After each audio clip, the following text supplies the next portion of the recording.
Okay, so I was asked if there's a correlation between frequency of training sessions and adaptation, and along those lines, how can you measure adaptation to programs, and if you can, when do you change the programs?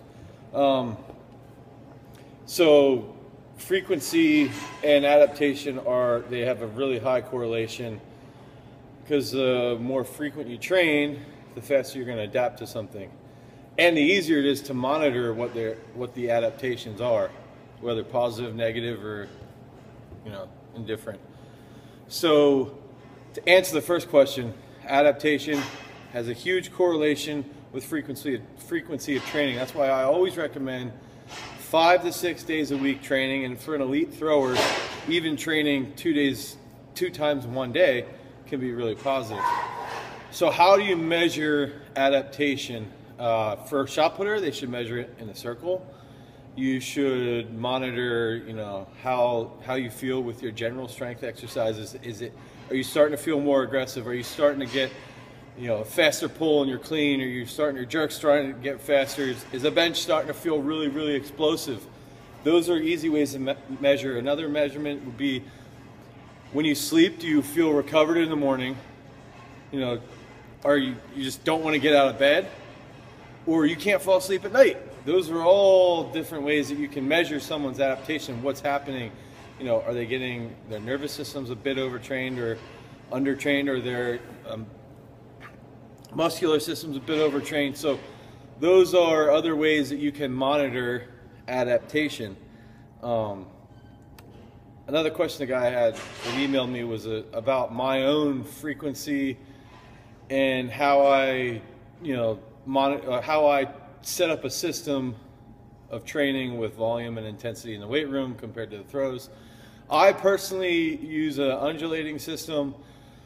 So we'll go high volume throws, high volume special strength, lower volume in the weight room, and then the next cycle we might go, volume of the throws almost rarely changes, but we might go a little bit higher volume in the weight room, and then a little lower volume of special strength exercises.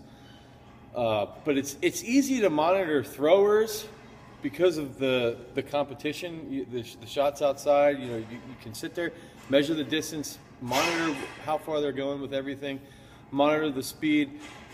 But the other thing is, you got to talk to the athletes. How do you feel? Do you have good pop? They don't feel it today in the weight room, and then you can start to monitor.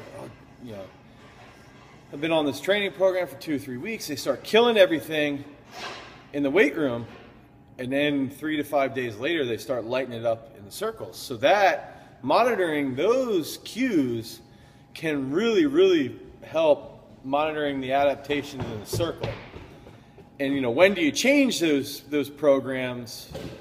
You've got to figure out based off of each athlete. Some athletes, you might want to get them through a really long cycle. They adapt within 2 or 3 weeks, but then you might want to take them a little bit longer. Or based off of when you want them to peak, you might change them, and then the peak can be in the next 2 to 3 weeks.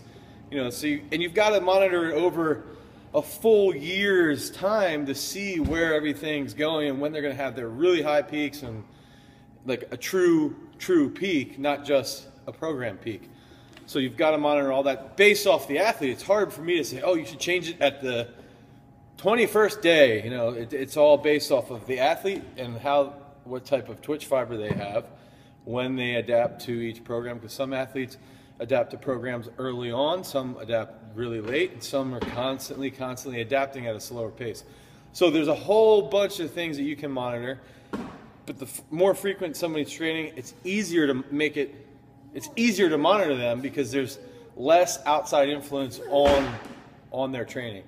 Whereas if you have a high school kid and he's also going to football practice, or he's going to wrestling practice, it makes it a little bit harder to monitor the throws and where their throws are going. So take all that into consideration when you're peaking athletes.